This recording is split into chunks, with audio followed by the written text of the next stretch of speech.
What's up, everyone? This is Kenny here from Property Toys. So, we know by now cashback property has a lot of disadvantages. But today, I want to flip the script a bit. I want to say why buy cashback property is an advantage. This is from meeting people from my accounts of my own personal experience, meeting some investors, some business people, and, well, some real estate agents. Yes, I know, you're going to say, yeah. You ask a real estate agent whether to buy or not. Of course, they say must buy lah. But let's talk about it another time, okay? So today, I just want to share with you what are the reasons people buy and what are the advantages of buying a cashback property. First off, of course, is the price. Usually, it's about 20% below market, okay? Of course, they mark up lah. That's why they give you the rebate of 20%. That's why you get cashback ma.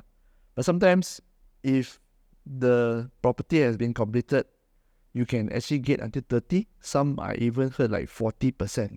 40% from the S&P price, So you see how much the developer markup. And you buy 90%. Let's just say you take 90% loan and you get a 40% discount. So it's about 60%, right? So 60%, 90 minus 60, you get 30% cashback. Meaning, let's just say the property is sold at 500,000. You get 30%, which is 150,000 cash in hand, just from getting a 90% loan. Alright? So, next one is that people actually buy this cashback property, right, is to cover the debts. They buy this to cover the other bad debts. Of course, you must make sure that the property can be rented out reasonable, don't have to bleed so much. But that is another story for another day. I'm just here to share with you some of the reasons people buy this, alright? The third one is to working capital for business. Yes, sometimes business people, they hard to get loan from the bank. Then they buy cashback properties like this. They buy cashback properties like this to get a working capital to run their business. It happens. And usually, right, from my personal experience, borrowing for working capital for business is a very risky endeavor. I've known a lot of failures, but not many successes in this situation, alright? The next one, sometimes they buy to invest. They take their money, invest. Invest where?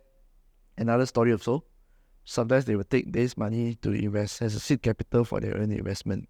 Next reason is that this property, right, sometimes they come with the management. Usually they come with this management component, property management component, whereby you just buy the property and there's someone who manage and collect the rent for you. So it's hassle-free. That is the key, hassle-free, okay? Next one is that they already exceed their quota of, this is their third housing loan or fourth housing loan. They can only get 70%. So if you give 30% rebate, there's zero down payment, right? So zero down payment is the attractive part of buying the property. So if you imagine today, you are only taking a 70% loan versus someone who's taking 90%, and you both buy the same cashback property, who do you think will have a chance to break even or even have a positive cash flow from rental? Alright? Of course, the person with the 70% rebate, 70% loan, sorry, not 70% rebate. That's the reason people actually buy cashback properties. The zero down payment there is the reason why people buy cashback properties, especially those serial investors you meet.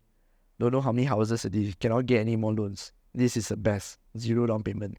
The next reason people will buy cashback properties is to build profile. Yes, to build profile, bank loan profile. Do you know that if you are a business owner and if you want to apply a SME loan, first thing most banks not all banks most banks look at is that whether the business owner actually have a housing loan or not.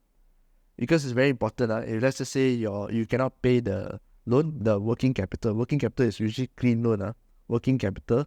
Then the next thing that you can seize or you have asset to cover that loan is the house that you stay. Alright? So that's the reason why they emphasize that a business owner who wants a working capital, which is no collateral, usually, no collateral, must have a housing loan. So buying this kind of cashback properties, you also get cash one time, then you get the rental, right? So you can at least build the profile over time.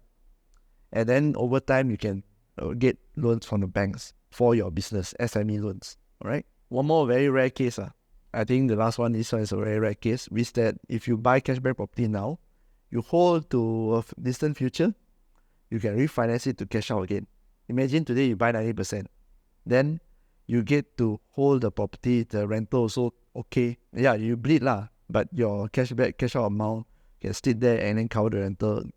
And over time, the property actually appreciates. Then you can either refinance to cash out or you can sell for a bigger profit. That is why sometimes people actually buy cashback properties. Of course, this is always a gamble. It's always speculation. And honestly, I don't encourage this. Nobody knows. Nobody has a crystal ball to tell you whether this property can go up or not. You don't go down, it's already good enough. Or in this day and age, right, you don't have like a situation where you have like a landslide or even a flash flood in front of your property or at your property is good enough already. Alright? Don't talk about capital appreciation. Capital appreciation is another whole ball game, and there's too many factors that is out of your control when it comes to capital appreciation.